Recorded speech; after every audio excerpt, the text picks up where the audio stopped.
Hello friends, जय हिंद। काफ़ी busy schedule होने के कारण मैं कोई वीडियो शेयर नहीं कर पा रही थी। आज थोड़ा सा टाइम मिला तो सोचे एक वीडियो शेयर करूं आप लोगों को।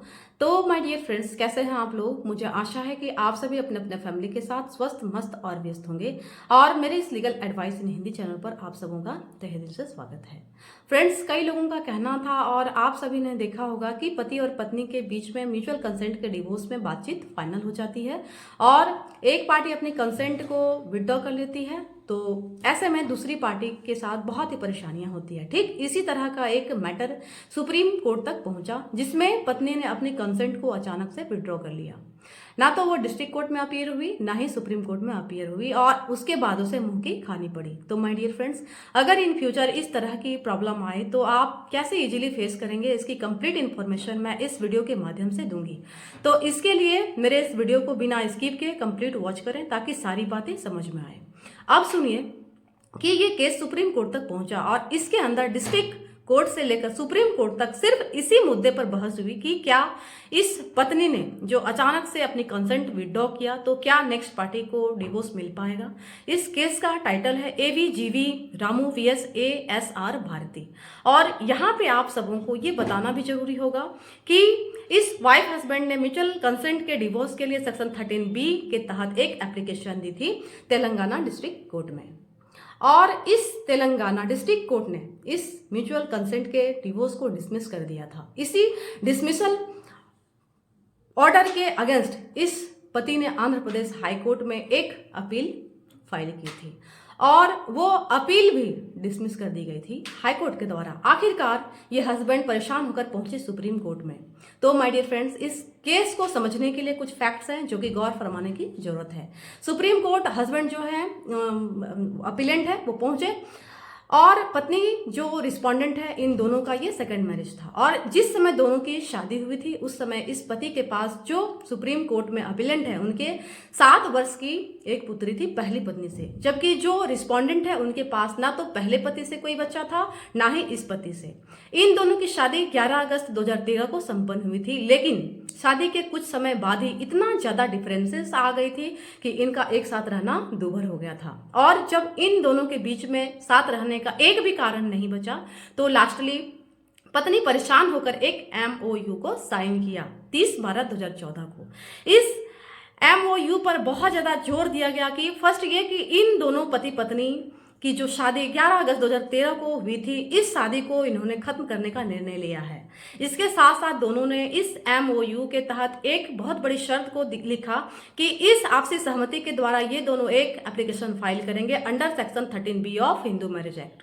इस MOU के साइन होते ही यानी कि अगले दिन 30/12/2014 को MOU साइन किया गया था और 31/12/2014 को इन्होंने फैमिली कोर्ट में 13B की एप्लीकेशन को लगा दिया। इस एप्लीकेशन के लगने के बाद 6 जुलाई 2015 की डेट पड़ी।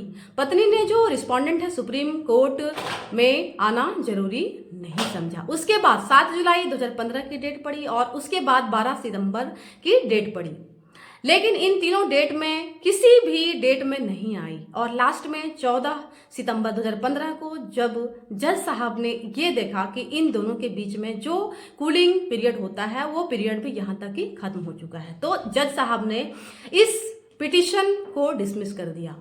और इस पिटीशन के डिसमिस होने के बाद पति बहुत ज़्यादा परेशान हुए और इन्होंने आंध्र प्रदेश हाई कोर्ट का रुख किया और वहाँ पर उन्होंने सेक्शन 28 के तहत एक अपील फाइल कर दी।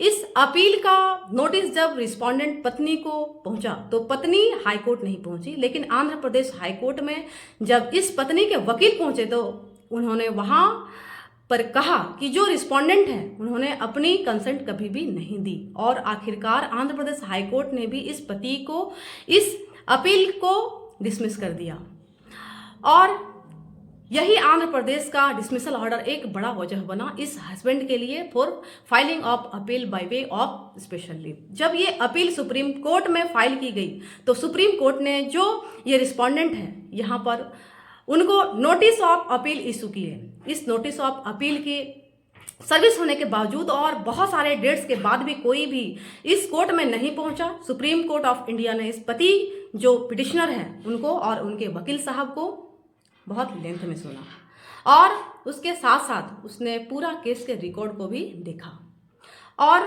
ये सब चीज़ें देखने के बाद आखिरकार सुप्रीम कोर्ट ने इस अपील को अलाउ कर दिया और फैमिली कोर्ट और हाई कोर्ट ने जो भी अपने जजमेंट्स ऑर्डर निकाले थे उन सभी को सेट असाइड कर दिया। उनके साथ साथ सुप्रीम कोर्ट ने उस एप्लीकेशन को जो सेक्शन 13B के तहत फाइल की गई थी इस पिटिशनर और रिस्पोंडेंट के द्वारा निचली फैमिली कोर्ट में इन टर्म्स ऑफ MOU, और इस एप्लीकेशन को अलाउ करते समय जज साहब ने, सुप्रीम कोर्ट ने MOU जो इन दो पति पत्नी के बीच में एग्जीक्यूट हुआ था उन पर बहुत ज़्यादा जोर दिया और इस जबरदस्त फैसले को सुनाते हुए सुप्रीम कोर्ट ने संविधान के आर्टिकल 142 का वर्णन किया और साथ ही साथ कुछ रीजंस बताएं कि आखिरकार वो इस फैसले पर क्यों पहुंचे हैं और क्यों उन्होंने इन दोनों की शादी को डिसॉल्व करने का ऑर्डर सुनाया। सुप्रीम कोर्ट ने इस फैसले को सुनाते हुए जो सबसे ज़्यादा जोर दिया वो इस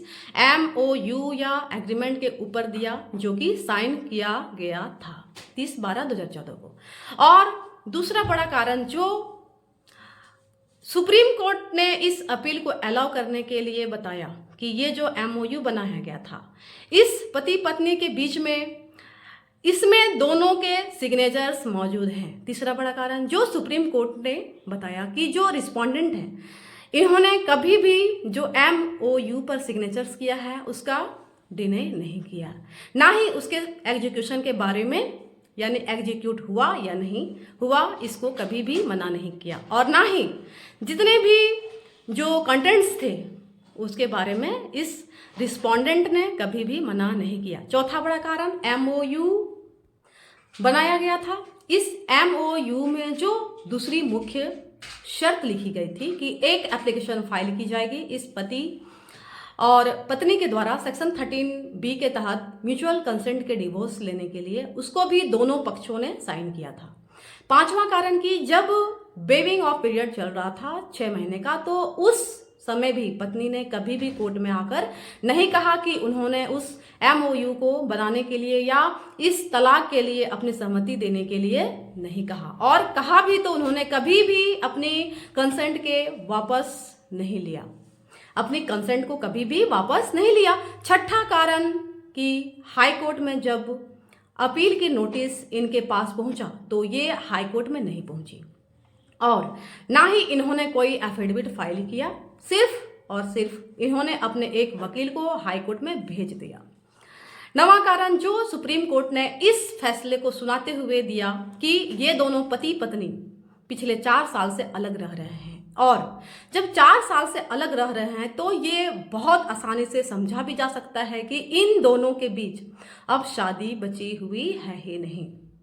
और जब सुप्रीम कोर्ट ने यहाँ पर पिटिशनर से पूछा कि क्या आप शादी को बचाना चाहते हैं, लीड करना चाहते हैं, तो यहाँ पर एपिलेंट ने भी और उसके वकील साहब भी मना कर दिया कि अब वो इस शादी को चला पाने में इच्छुक नहीं है। आठवां बड़ा कारण जो सुप्रीम कोर्ट ने इस अपील को अलाउ करने का एक बड़ा कारण बताया कि इस अपील यानी कि सुप्रीम कोर्ट में जो नोटिस ऑफ अपील भेजा गया पत्नी के पास, लेकिन नोटिस पहुंचने के बावजूद भी वो किसी भी डेट पर नहीं आई।